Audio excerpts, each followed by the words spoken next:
Voilà. Attends, je vais prendre un de la menti. Lui qui m'a prêté ça, là, l'air là, il est assis là-bas. Wadou Talib Koundé. Et donc, c'est quoi la drépanocytose? Qu'est-ce qui provoque la drépanocytose? Attends, je vais me lever. Voilà. Sundiata est guéri. Voilà. Ce qui provoque la drépanocytose, il y a plusieurs raisons. La première raison, ce sont les mariages consanguins. Les mariages consanguins, c'est les mariages entre familles. Genre les peuls là. Cousin, cousine. Le peul, non, attends, on va arriver là-bas. Le peul, il ne se presse pas dans faire. Il ne se fatigue pas dans le mariage. Tu es assis avec lui, il voit une fille courir, il dit Baba, tu peux marier celle-là. On va prendre cette femme. Et Dalanda, comment dit Maninan? Jusqu'à preuve du contraire, c'est sa femme. Et il ne va pas lâcher. Souvent, même, les peuls même qui ont plus de la chance, même, c'est qu'eux, au moins, on les surprend avec la femme à la maison. C'est-à-dire, sa maman vient avec la femme à la maison. Ils peuvent vous taper à la porte. Tu ne savais même pas qu'il venait. Tu ouvres et puis tu vois ta maman avec bagage. Elle dépose les bagages. Il vraiment là, tu vois, il y a une fille qui est arrêtée derrière là-bas comme ça. Ta maman te dit, voilà, Baba, ça va. Tu sais, je t'avais dit que je venais quand j'ai dit que je venais, ta tante m'a donné celle-là de venir pour toi avec. Donc, ça, c'est ta femme maintenant. Ça, c'est ceux qui ont plus de la chance. Il y en a, sinon, il y en a, vous savez, les mariages, parfois, c'est comme moi, amical. Il n'y a rien d'officiel. Souvent, tu vois, moi j'étais récemment à Paris.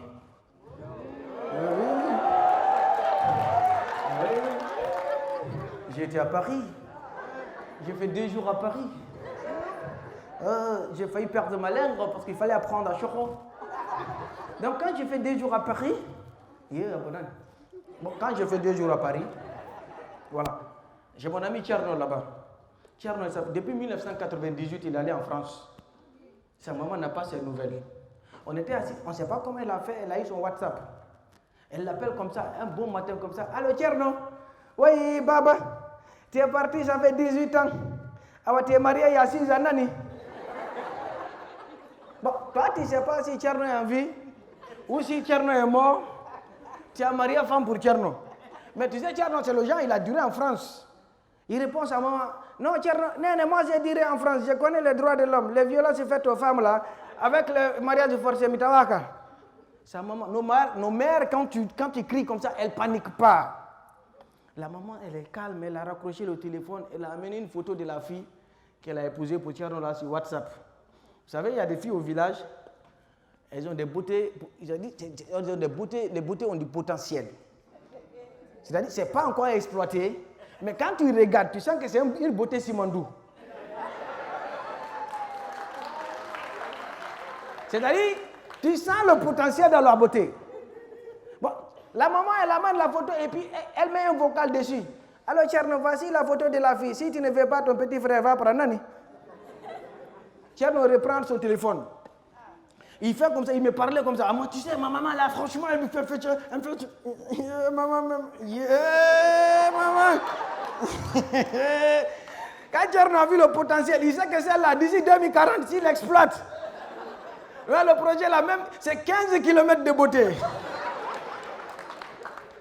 Je te dis, il prend le vocal, tellement il est pressé pour écouter le vocal, il a fait passer un peu. Là où il est tombé, c'est là où sa maman dit, si tu ne veux pas, ton petit frère va prendre.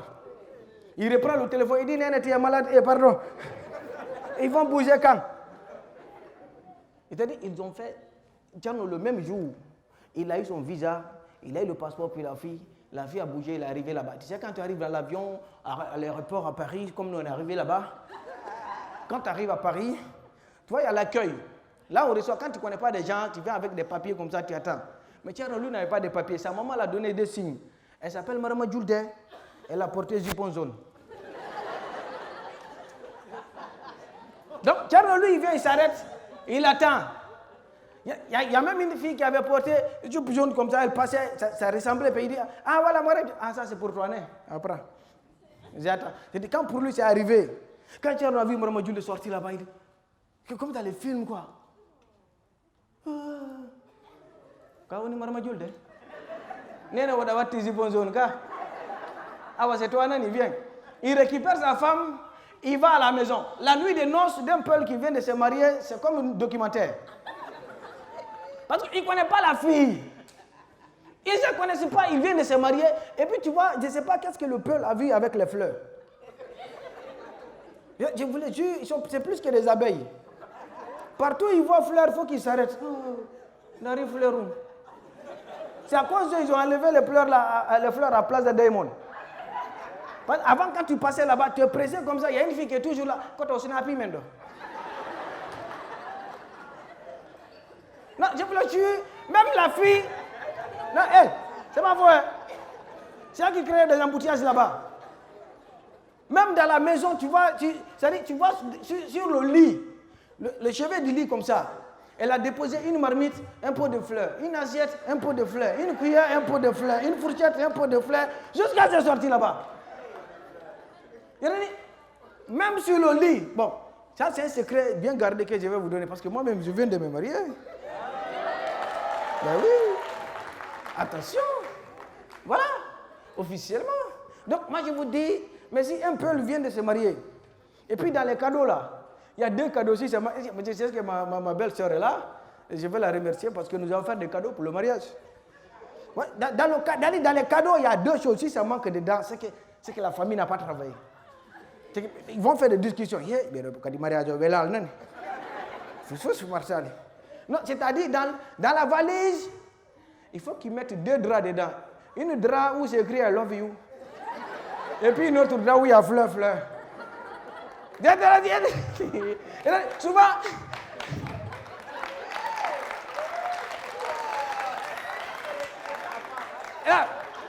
hey, David, elles se reconnaissent dedans.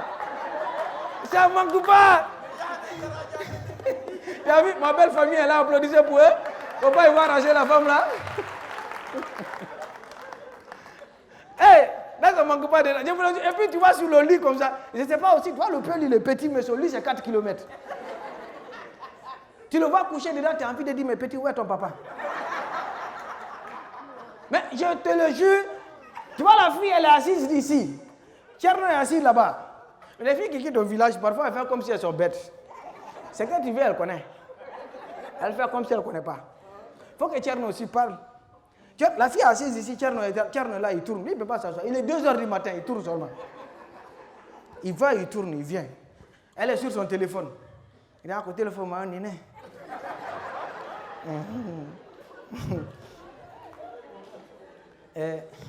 Madame Julde.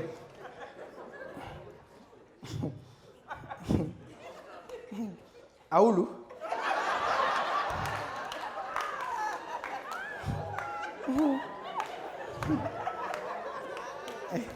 Expliquez-nous à l'imane. Là, la main, il prend son téléphone, il appelle sa maman. Allô, néné. Expliquez-nous à l'imane, Julde, né. La fille, elle laisse son téléphone, elle sort au salon. Lui aussi, il sort, il trouve la fille au salon là-bas. Elle a allumé la télé. Il dit, ah, toi, tu veux regarder le film. Ah, tu vois, les séries là, je vais t'expliquer. En même temps, on va éteindre la télé. Tu vas, Odoko Bianca. Odoko Pablo. C'est-à-dire, Bianca, on fait la Benguka Omako. C'est-à-dire, ça, c'est amour interdit. Allons dans la maison, pour nous, ce n'est pas interdit. Non, je vous le dis, la fille le laisse là-bas aussi, elle rentre dans la chambre. Lui aussi, il suit la fille, il dit, ah, on va un défilé.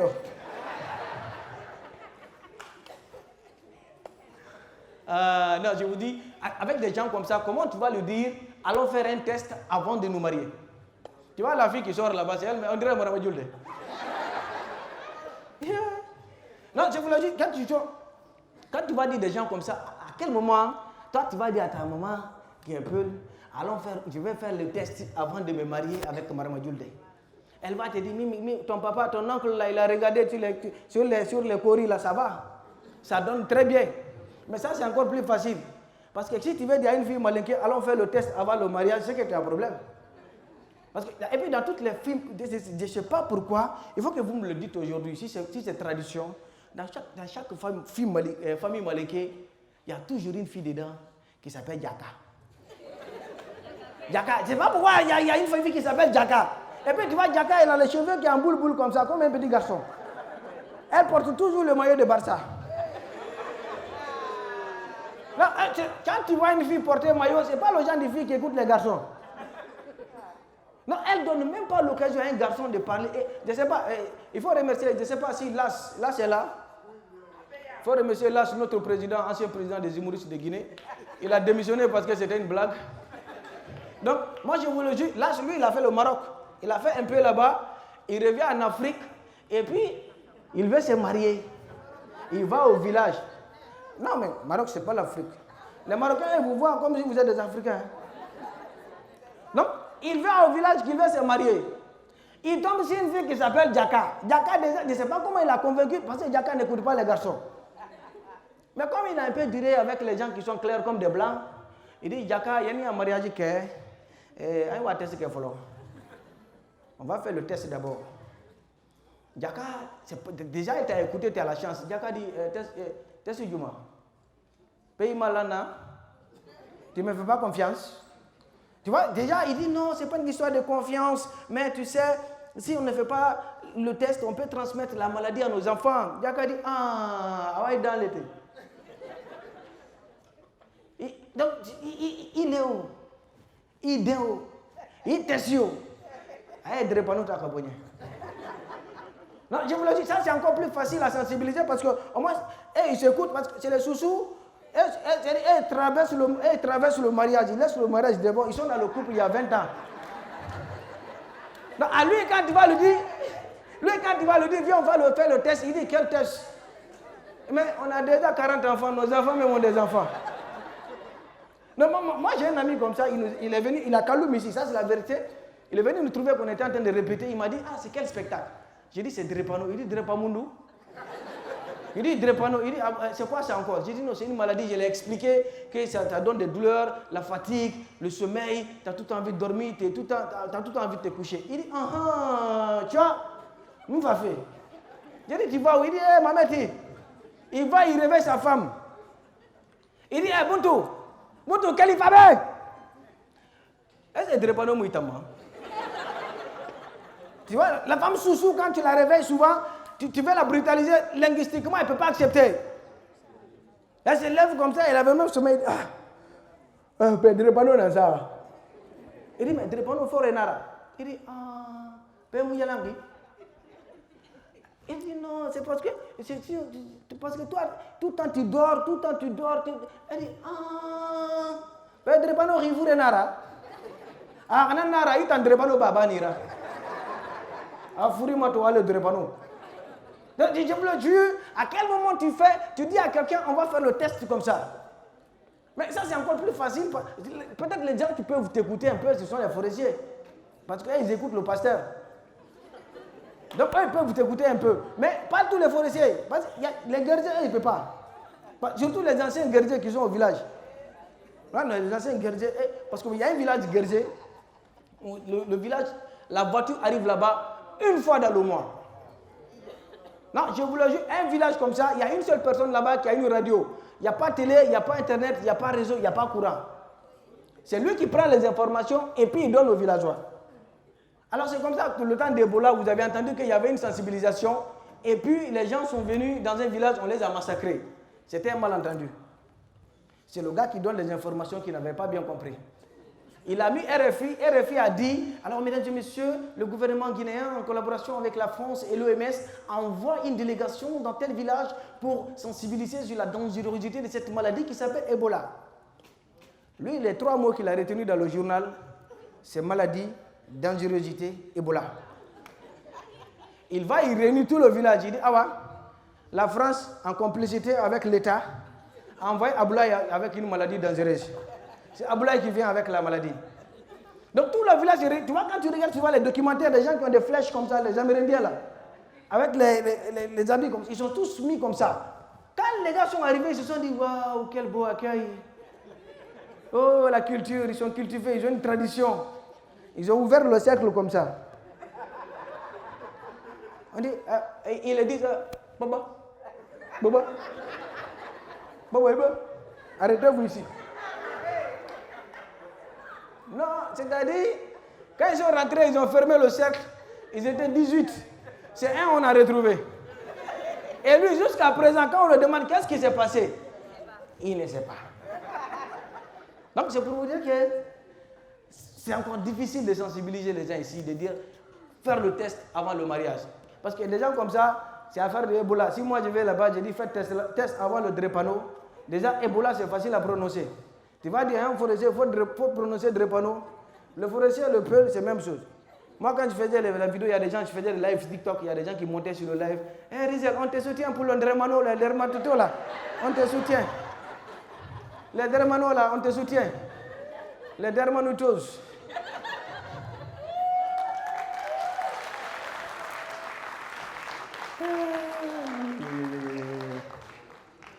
Bon. J'ai écrit un truc ici pour des gens. Parce qu'il y a le nom d'une fille ici. Ça, c'est pas pour moi. Ça, c'est pas pour moi aussi. Elle s'appelle Binta. Non, c'est pas. On a Binta. On a Binta. Hamba. On a Nansuntu. On a Nansuntu. Non, c'est pas. Non. Elle s'appelle Binta. Non, c'est Binta. Donc, c'est pour vous dire que tu nais avec cette maladie. Si tu ne fais pas attention, tu te retrouves. Parce que déjà, quand tu nais en Afrique, la vie te mène 1-0. Si tu nais en Afrique, dans une famille pauvre, la vie te mène. Si tu nais en Afrique, dans une famille pauvre, dans un pays pauvre, la vie te mène. Et si tu nais en Afrique, dans une famille pauvre, dans un pays pauvre, avec la drépanocytose, la vie te mène 5-0. Et si tu es SS, là toi-même tu dois une vie à la vie. C'est-à-dire tu dois vivre, tu dois lutter dans toute cette vie qui ne t'appartient pas pour la mériter. Parce que le drépanocytaire, il ne vit pas, il ne survit pas, il existe. Il est là seulement, on ne sait pas. C'est-à-dire, chaque jour, tu peux mourir. Tu vis avec, j'entends même, tu sais dans ta tête, c'est-à-dire des gens comme ça, tu vas les frayer comment? Genre, tu veux te tuer. Il est déjà mort combien de fois? Donc quand tu nais, et puis quand tu nais avec la maladie dans une famille pauvre, ça c'est un problème, parce que le pauvre, même sa manière de naître, c'est un problème. Déjà, quand vous voyez les riches, par exemple, dans leur salle d'accouchement, quand tu vois le riche dans sa salle d'accouchement, il y a quoi? Il y a déjà le climatiseur, il y a l'écran placement, il y a une belle musique qui joue, il y a tout. Le mari même est là, il attrape la main de sa femme comme ça. T'inquiète chérie, ça va aller. S'il y a des complications, on va au Canada. Tiens fort. Le bébé même, il sent, là où il vient, il y a une bonne atmosphère. Et puis la sage-femme avec les lunettes, elle est toute sage. Oh madame, poussez. Poussez madame. Vous êtes fatiguée? On fait une pause. Amenez du café s'il vous plaît. Et le bébé, lui, il entend ça, il est pressé de venir. Le bébé, il sort, il est tout heureux. Lui, il ne pleure pas pour la même cause qu'un bébé pauvre. Lui, il pleure pour remercier ses parents. Tu entends ses pleurs, c'est... C'est-à-dire, les parents, tout le monde est content, on annonce la bonne nouvelle, mais dans une famille pauvre, dans une naissance d'un pauvre, la clinique, il n'y a pas de fenêtre. C'est-à-dire, la femme qui accouche même, c'est elle qui a attrapé le rideau de la fenêtre comme ça. La sage-femme, elle est assise là-bas sur son téléphone. Tu pousses pas. Tu pousses pas. Bon, je ne vais pas mourir, je ne vais pas mourir. Quand tu disais bébé, tue-moi, j'étais là-bas. Regarde-moi ses yeux. Faut pas pousser, hein. Regarde la tête de ton enfant, vilain comme ça. C'est à quoi déjà tu souffres comme ça? L'enfant, il entend ça, il retourne.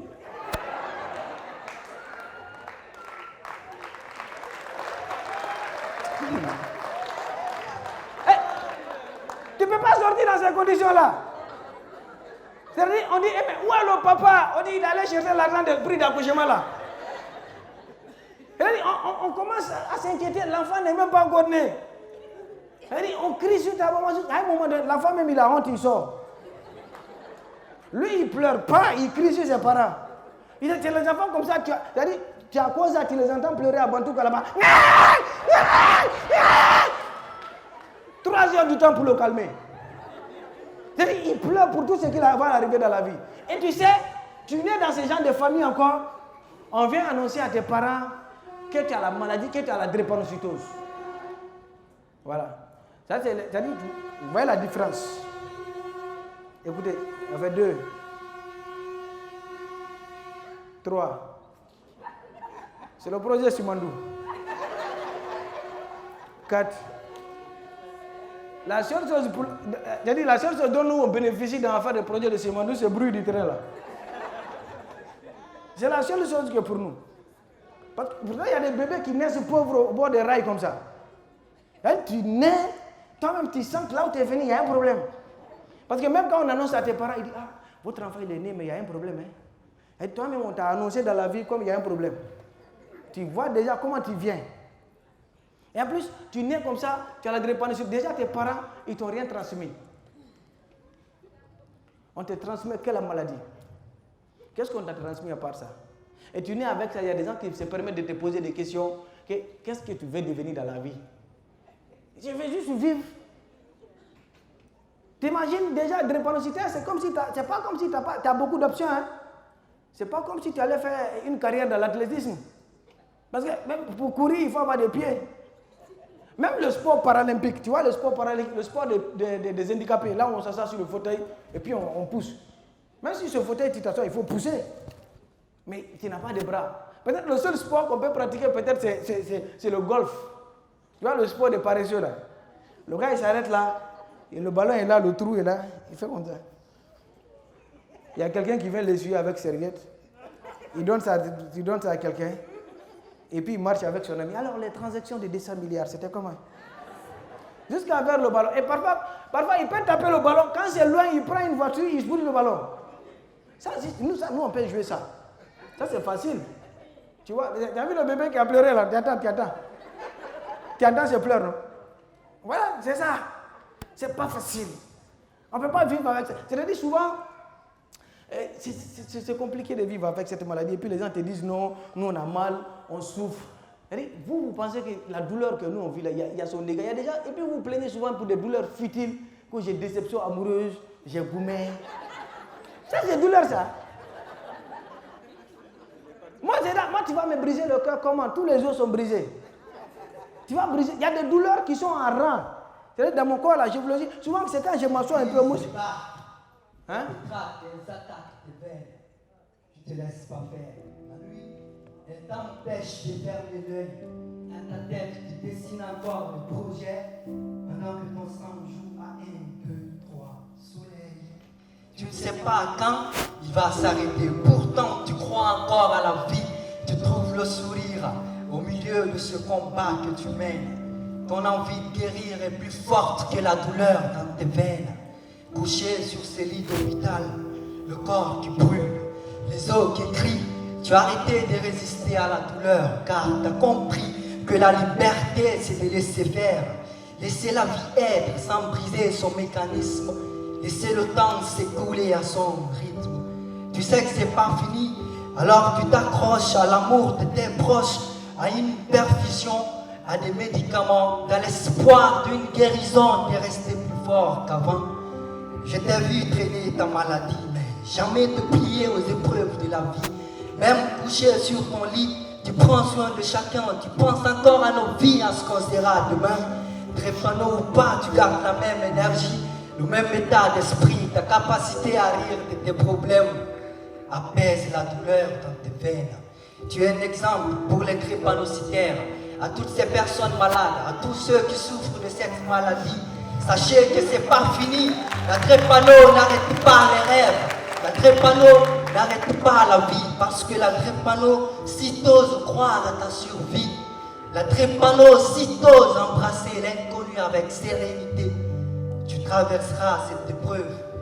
Le cœur